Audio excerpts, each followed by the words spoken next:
नमस्कार। आज हम एक बहुत ही दिलचस्प सफर पर निकलने वाले हैं। हम देखेंगे कि ये जो चारों तरफ बिखरी हुई डिजिटल जानकारी का अंबार है, उसे आखिर मूल्यवान बिजनेस इंटेलिजेंस में बदला कैसे जाता है। तो चलिए इस पूरी प्रक्रिया को जरा करीब से समझते हैं। यही आज के डिजिटल युग का सबसे बड़ा सवाल है। आप देखिए, हर दिन हर पल डेटा का एक तूफान सा पैदा हो रहा है, लेकिन इस शोर के महासागर में से काम की चीज, वो जो असली संकेत है, उसे ढूंढ निकालना, बस यही तो सबसे बड़ी चुनौती है। अच्छा, जब हम बिग डेटा कहते हैं तो हमारा मतलब क्या है? देखिए, हम यहाँ गीगाबाइट्स या टेराबाइट्स की बात नहीं कर रहे। नहीं, हम बात कर रहे हैं पेटाबाइट्स की।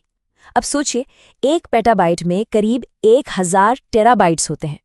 ये डेटा का इतना बड़ा पैमाना है ना कि इसकी कल्पना करना भी सच में बहुत मुश्किल है। अब इस पूरी जटिल प्रक्रिया को समझने का सबसे अच्छा तरीका जानते क्या है? एक शानदार मिसाल से। वो है एक डिजिटल डेटा रिफाइनरी। बिल्कुल वैसे ही जैसे एक तेल की रिफाइनरी कच्चे तेल को पेट्रोल और डीजल जैसे कीमती उत्पादों में बदल देती है, ठीक वैसे ही ये सिस्टम कच्चे बिखरे हुए डेटा को एकदम साफ और मूल्यवान जानकारी में बदलता है। ये जो तस्वीर है ना, यही हमारी पूरी कहानी का नक्शा है। सोचिए, कच्चा बेतरतीब डेटा इस सिस्टम में एक तरफ से अंदर जाता है और फिर कई सारी प्रक्रियाओं से गुजरने के बाद दूसरी तरफ से एकदम साफ सुथरी काम की जानकारी बनकर बाहर आता है। तो इस डेटा को रिफाइन करने से पहले ये समझना तो जरूरी है कि ये कच्चा माल आखिर है क्या, इसकी पहचान क्या है, इसके गुण क्या हैं।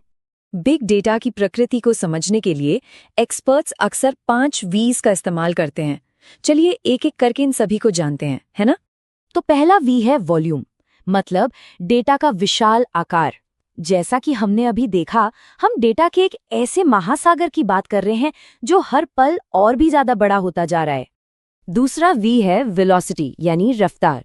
देखिए, ये डेटा सिर्फ बड़ा नहीं है, बल्कि ये तो बिजली की रफ्तार से आ रहा है। सोशल मीडिया की लाइव फीड्स को देखिए, स्टॉक मार्केट के उतार चढ़ाव, सैटेलाइट से आता हुआ डेटा, सब कुछ रियल टाइम में हो रहा है। तीसरा V है वैरायटी, यानी इसके अलग अलग रूप। डेटा कई शक्लों में आता है। एक तरफ है स्ट्रक्चर्ड डेटा, जैसे बैंक ट्रांजैक्शन की एकदम साफ सुथरी टेबल, तो दूसरी तरफ है अनस्ट्रक्चर्ड डेटा, जैसे सोशल मीडिया पोस्ट, तस्वीरें, वीडियो और ईमेल, जिनका कोई तय फॉर्मेट होता ही नहीं। चौथा V, और सच कहूं तो शायद सबसे जरूरी, वो है वेरासिटी, मतलब डेटा की सच्चाई। सवाल यह है कि क्या हम इस डेटा पर भरोसा कर सकते हैं, क्योंकि अगर हमारा डेटा ही गलत या अधूरा है तो उससे निकले नतीजे भी तो भरोसे के लायक नहीं होंगे। सही है ना? और आखिर में आता है 5वां V, वैल्यू, यानी इसकी कीमत या इसका मूल्य। इन सब चीजों का आखिर मकसद क्या है? मकसद एक ही है, इस डेटा के समंदर से बिजनेस के लिए कोई ठोस काम की वैल्यू निकालना। अगर जानकारी से कोई फायदा ही ना हो तो फिर सारी मेहनत ही बेकार है। तो अब जब हम इस कच्चे माल की पहचान समझ चुके हैं, तो चलिए अब अंदर चलते हैं और देखते हैं कि हमारी ये डिजिटल रिफाइनरी इसे कैसे साफ करके कीमती बनाती है। ये कोई जादू नहीं है, बल्कि एक तय प्रक्रिया है, एक वर्कफ्लो। ये बिजनेस की समस्या को समझने से शुरू होता है, फिर डेटा जमा होता है, उसकी सफाई होती है, उसमें पैटर्न खोजे जाते हैं और तब जाकर कोई फैसला लिया जाता है। ये एक फनल की तरह काम करता है जो पूरी अराजकता को स्पष्टता में बदल देता है। इस पूरी प्रक्रिया में डेटा क्लीनिंग, यानी डेटा की सफाई, एक बेहद जरूरी कदम है। क्यों? क्योंकि कच्चे डेटा में गलतियां होती हैं, अधूरी जानकारी होती है और कई तरह की गड़बड़ियां होती हैं। जो फाइनल रिजल्ट आएगा उसकी क्वालिटी इसी बात पर निर्भर करती है कि डेटा को कितनी अच्छी तरह से साफ किया गया है। अब इतने विशाल डेटा को प्रोसेस करने के लिए जाहिर सी बात है, एक शक्तिशाली इंजन की जरूरत होगी। हडूप एक ऐसी ही बहुत मशहूर टेक्नोलॉजी है। ये एक ओपन सोर्स सिस्टम है जो हजारों कंप्यूटर्स को एक साथ जोड़ देता है और बड़ी से बड़ी डेटा प्रोसेसिंग को भी मुमकिन बना देता है। तो इस सारी प्रक्रिया के बाद जो अंतिम उत्पाद है, वो कैसा दिखता है? हमारी रिफाइनरी से आखिर में निकलता क्या है? जो अंतिम प्रोडक्ट हमें मिलता है उसे कहते हैं बिजनेस इंटेलिजेंस, यानी BI। ये वो एकदम साफ, सटीक और काम की जानकारी है जिसके आधार पर कंपनियां बेहतर और तेजी से फैसले ले पाती हैं। और हाँ, ये सिर्फ किताबी बातें नहीं हैं, इसका असल दुनिया में सीधा असर पड़ता है।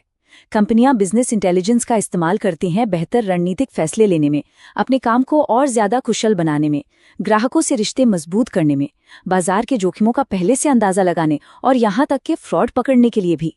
तो चलिए अब इस पूरी कहानी का सार समझते हैं कि इसका असली मकसद क्या है और सबसे बड़ी चुनौती क्या है। तो देखिए, सबसे अहम बात यह है कि सिर्फ डेटा प्रोसेसिंग का खेल नहीं है। असली चुनौती है तकनीकी लागत और उससे मिलने वाले बिजनेस फायदे के बीच एक सही संतुलन बनाना। मकसद है कम से कम खर्च में डेटा से ज्यादा मूल्य निकालना। ये तस्वीर इस पूरे बदलाव का सार है। बाईं ओर है अराजकता, केओस, यानी बिखरी हुई बेमतलब जानकारी का एक ढेर, और दाईं ओर है व्यवस्था, ऑर्डर, वो डेटा जिसे इकट्ठा करके, संवारकर और विश्लेषण करने के बाद मूल्यवान बना दिया गया है। और यही इस पूरी चर्चा का निचोड़ है कि बिग डेटा का मकसद जानकारी को फैलाना नहीं, बल्कि उसे समेटना है। अव्यवस्थित जानकारी को इकट्ठा करना, उसे समझना और फिर उसके अंदर छुपी हुई कीमती जानकारी को, उस छिपे हुए मूल्य को बाहर निकालना। जानते हैं, यही डेटा साइंस का असली उद्देश्य है और यही उसकी असली ताकत है।